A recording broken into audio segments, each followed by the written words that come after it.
प्रिय विद्यार्थियों, पिछले वीडियो में आपने देखा कि बिस्मार्क ने जर्मनी के एकीकरण को फ्रांस से बचाने के लिए किस प्रकार संधियों का ताना बाना बुना। मैं थोड़ा सा ब्रशअप कर दूं आपको। बिस्मार्क ने रूस, जर्मनी और ऑस्ट्रिया को मिलाकर 3 सम्राटों का संघ बनाया। जब रूस बर्लिन कांग्रेस को लेकर नाराज हो गया तो जर्मनी और ऑस्ट्रिया के बीच में एक और संधि हुई जिसको द्विगुट कहते हैं। यह गुप्त समझौता है। आगे चलकर इटली भी इनके साथ हो गया तो ये त्रिगुट बन गया। बाद में रूस, जो कि बिस्मार्क की विदेश नीति की धुरी है, रूस को भी मना लिया तो 3 सम्राटों का संघ और त्रिगुट ये साथ चल रहा है। अब देखिए सारे यूरोप का वातावरण कैसा बन गया है। ये संधियां गुप्त हैं। संधियों की धाराओं के बारे में, शर्तों के बारे में किसी को कुछ भी खबर नहीं है सिवाय इन राष्ट्राध्यक्षों के अलावा। इनके राष्ट्राध्यक्ष राजाओं को मालूम है, बिस्मार्क को मालूम है, किसी अन्य को संधि की शर्तों के बारे में तनिक भी खबर नहीं है। परिणाम यह हुआ कि सारे यूरोप में जो छोटे और बड़े राष्ट्र हैं उनके बीच भय का माहौल बन गया है। लेकिन बिस्मार्क जादूगर है। वो संधियों का ऐसा ताना बाना बुना है कि लंबे समय तक फ्रांस जर्मनी का बाल भी बांका नहीं कर पाएगा। यह चलता रहा।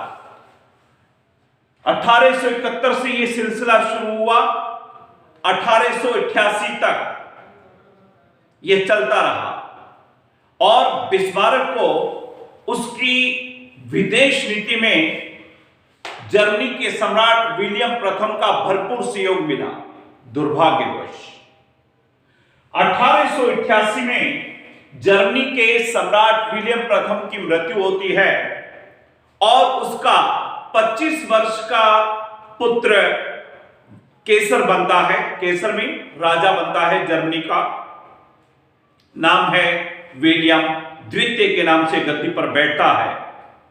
शुरू में तो नए राजा बने नवयुवक विलियम द्वितीय की बिस्मार्क के साथ ठीक है ट्यूनिंग, अच्छी ट्यूनिंग बन गई। लेकिन जल्दी ही यह ट्यूनिंग बिगड़ने लगी। कारण एक जनरेशन गैप है। एक तरफ बिस्मार्क जो कूटनीति का प्रकांड पंडित है, बुढ़ा हो चुका है, और दूसरी तरफ जोश से भरपूर एक नया युवा है। एक तरफ जोश है तो दूसरी तरफ होश है। स्वाभाविक है दोनों का कोई मेल नहीं है। जोश और होश का बैलेंस कूटनीति में, राज्य संचालन में और विदेश नीति में परम आवश्यक है।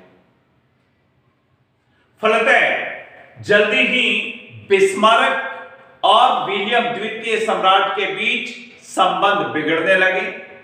बिस्मार्क ने विलियम द्वितीय को बड़ा समझाने का प्रयास किया कि वो समझे इस बात को, वो गलत कदम नहीं उठाए जिससे जर्मनी के एकीकरण को खतरा पैदा हो सकता है, जर्मनी के टुकड़े हो सकते हैं।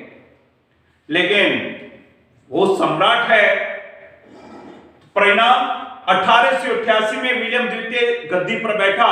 1890 आते आते संबंध इतने खराब हो गए कि अंततः बिस्मार्क को जर्मनी के चांसलर के पद से, प्रधानमंत्री के पद से इस्तीफा देना पड़ा। बड़ी दुखद बात थी ये। यहां मैं बता दूं, उस समय का यूरोप का सबसे मशहूर समाचार पत्र था पंच। उस समाचार पत्र में एक कार्टून छपा। बड़ा ही मार्मिक शब्द लिखे गए उस कार्टून में कि जिस खवैये ने जर्मन रूपी नाव को किनारे पर लगाया उसी जर्मन वासियों ने उस खवैये को मझधार में छोड़ दिया। समाचार पत्र है, समुद्र के बीचों बीच में नाव है, समुद्र के किनारे पर नाव है और बिस्मार्क समुद्र के बीचों बीच है। यह चित्र उस पंच नामक समाचार पत्र में छपा, जो कि उस काल का यूरोप का बड़ा ही प्रसिद्ध समाचार पत्र था।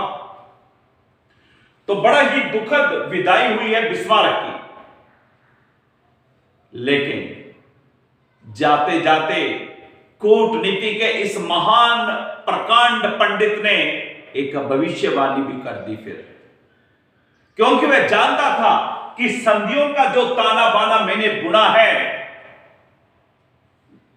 वो मैं ही जान सकता हूं, मैं ही समझ सकता हूं, दूसरों को समझने में वक्त लगेगा और विलियम द्वितीय इसको समझने के लिए तैयार नहीं था। इसलिए उसने ये भविष्यवाणी की कि मैं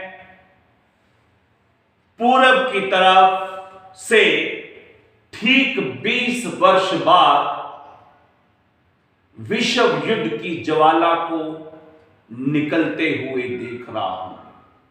क्या बात है, 1890 का वर्ष है और उसने भविष्यवाणी कर दी कि बड़ी जल्दी ही 20 साल के अंदर पूरब की तरफ से प्रथम विश्व युद्ध की ज्वाला भड़केगी और सारा यूरोप उसमें चलेगा। और ऐसा ही हुआ।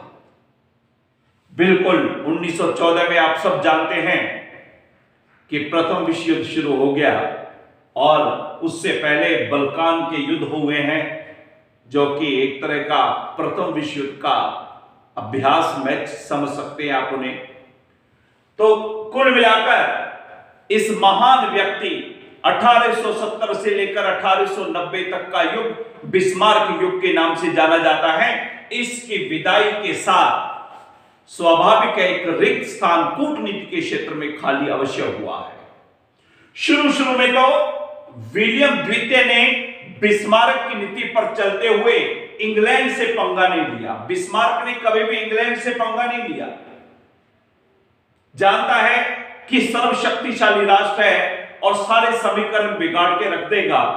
तो शुरू में तो विलियम द्वितीय ने भी ब्रिटेन के साथ कोई पंगा नहीं लिया।